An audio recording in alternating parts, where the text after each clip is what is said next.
cas, j'aime bien ce foulard bleu que vous avez mis. Et ça met en évidence encore plus votre beauté. Et je vois que vous êtes vraiment très belle comme femme. Merci, frère. D'accord, je suis le frère Roland, présentateur de l'émission Point d'accord. En face, vous avez le pasteur Jean-Yves Tchoumou. On m'a dit que vous êtes une habituée de l'émission Point d'accord. Comment ça vous fait, enfin, qu'est-ce que ça vous fait d'être ici aujourd'hui sur le plateau? Bon, ça me fait plaisir. Ça me fait vraiment plaisir. En même temps, surprise de pourquoi je me retrouve sur le plateau. D'accord. Tout à l'heure, je vous ai vu mécontente parce que vous estimiez que vous avez été invitée, que vous n'étiez pas contente, tout ça et autres. Ce monsieur juste à côté, vous le reconnaissez? Je le connais, monsieur l'animateur. Il est qui pour vous?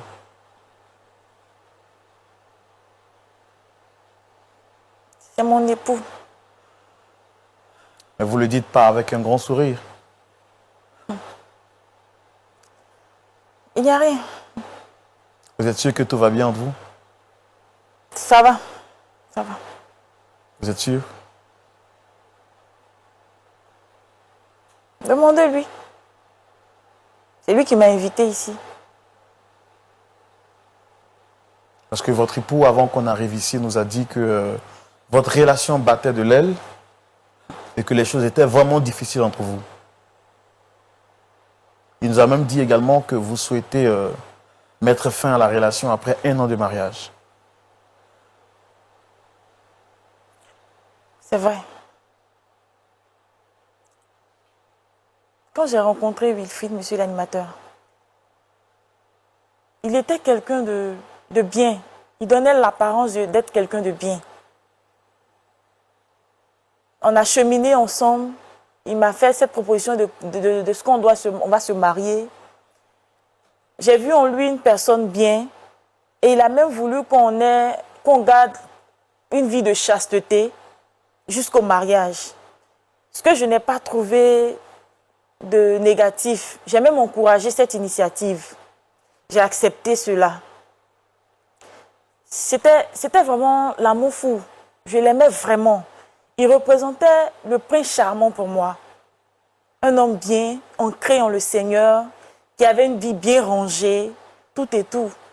Donc, c'est vraiment l'idéal, ce qu'une sœur pourrait souhaiter avoir. Et donc, on a cheminé ensemble, tout allait bien, jusqu'au mariage. Et après le mariage, disons, pendant le mariage, nos nuits de noces, Wilfried qui est là, que vous voyez, refuse catégoriquement tout contact. C'est-à-dire qu'on devait consommer notre mariage. Je n'ai rien compris. Il a dit qu'il était fatigué, épuisé par les trucs, l'effet du mariage et tout ça.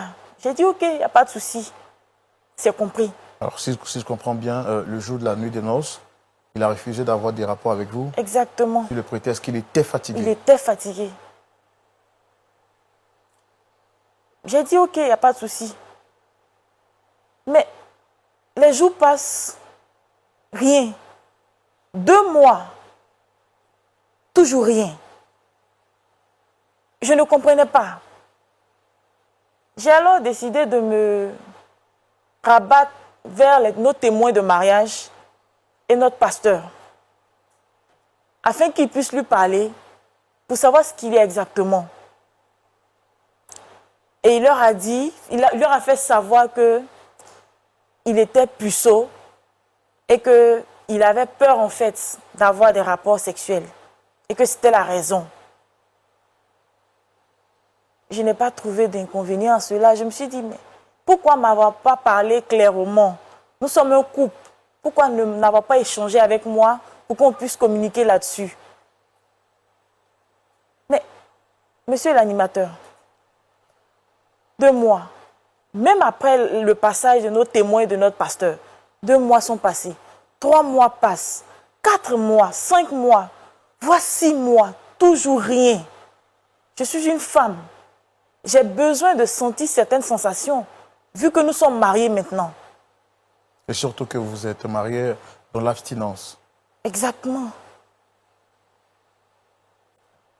Et dans ça, 6 mois sont passés, jusqu'à ce que, étant en train de faire mon ménage,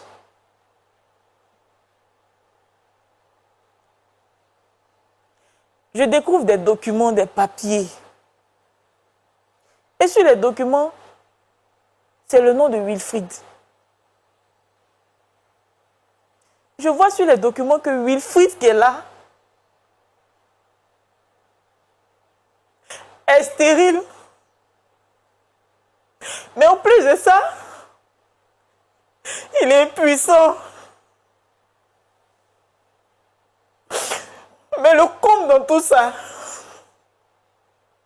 il savait. Il savait. Non, s'il vous plaît, rasseyez-vous, s'il vous plaît. Il savait. Avant notre mariage, il savait cela. Mais il me l'a caché. Tu es un monstre. Tu es mauvais.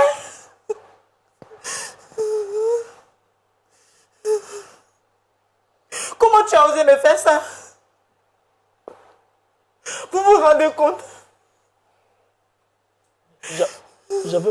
J'ai foi que le Seigneur va me guérir. Quelle foi? Quelle foi? Si tu n'es pas un monstre, pourquoi on ne m'avait pas dit ça avant? Non, mais je me suis dit que le Seigneur va faire. Le Seigneur va faire. Nous sommes enfants du Seigneur. Tu savais ça? Tu savais que le Seigneur allait faire quelque chose? J'ai foi qu'il va faire. Tu es méchant, tu es méchant. Tu es méchant. S'il vous plaît, rasseyez-vous, madame. Dame Sephora, je comprends votre colère, mais rasseyez-vous. Tu vas le payer très cher.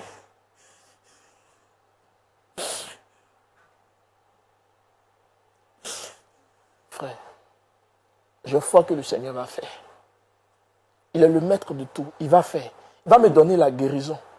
Mais quand vous êtes venu sur le plateau, vous nous avez dit que vous n'aviez aucune idée de ce pourquoi elle demandait le divorce. Non, mais c'est...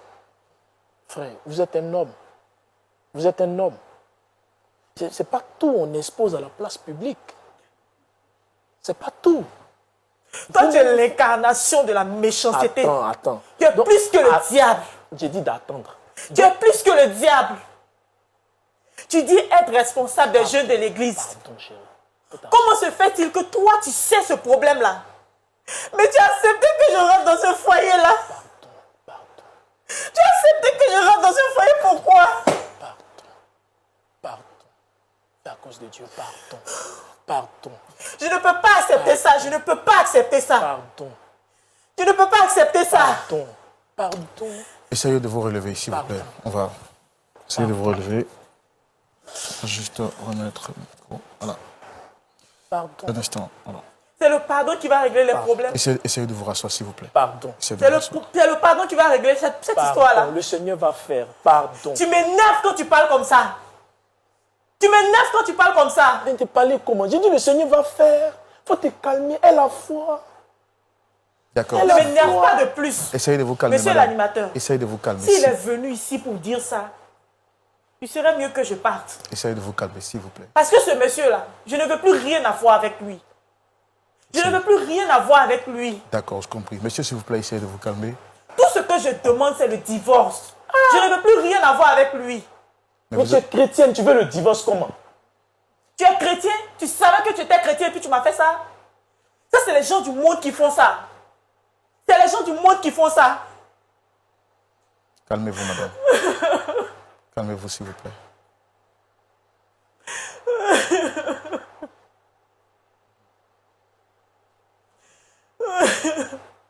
Alors, monsieur, dites-nous toute la vérité. Est-ce que vous saviez avant le mariage que vous souffriez de ce problème-là, de ces deux problèmes?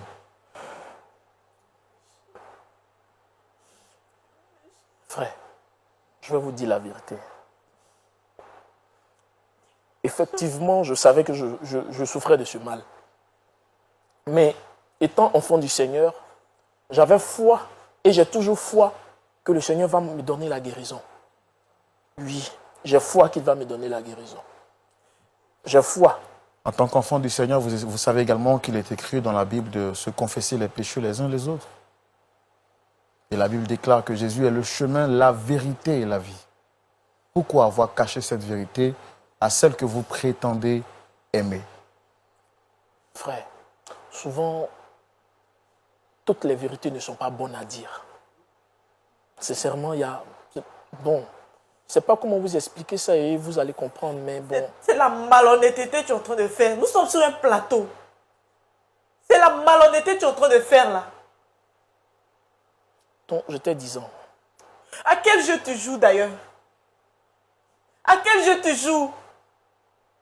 Tu me mets dans cette situation-là et tu te joues les innocents comme si de rien n'était. À quel jeu tu joues? Je te demande pardon. À quel jeu tu joues? Ton pardon peut régler quoi? Qu'est-ce que ton pardon peut régler? Celui que je prie peut régler ce problème-là. Non, mais tu as mal commencé. Tu as mal commencé. Même le Seigneur ne peut pas te pardonner ce que tu as fait là. Ah, oui. Tu as mal commencé. Qu'est-ce qui t'empêchait de me dire la vérité? Je ne peux pas continuer de vivre avec un homme pareil. Je ne peux pas, monsieur l'animateur, je ne peux pas continuer de vivre avec un homme pareil. Vous avez le sentiment d'avoir été piégé? Avoir été profondément blessé même. Avoir été profondément blessé. Est-ce que vous regrettez Je lui ai votre... donné tout mon amour. Je l'aimais profondément. Et regarde ce qu'il me fait. Monsieur l'animateur. Il m'a vraiment blessé. Moi aussi, je l'aime. Je l'aime de tout mon cœur. C'est quoi cet amour-là? Est-ce que vous êtes conscient du piège dans lequel vous l'avez introduit? Monsieur l'animateur, c'est là, il y a une histoire de piège. C'est l'amour. C'est l'amour. Il n'y a pas de piège là. Je l'aime. Est-ce que si elle vous avait fait ce coup-là, est-ce que vous l'auriez accepté? Si vous découvriez après le mariage qu'elle est impuissante, elle est incapable de procréer, est-ce que vous l'auriez accepté en tant qu'homme? Je l'aurais accepté, puisque c'est le Seigneur qui fait tout. Étant enfant du Seigneur, j'ai foi qu'il fera.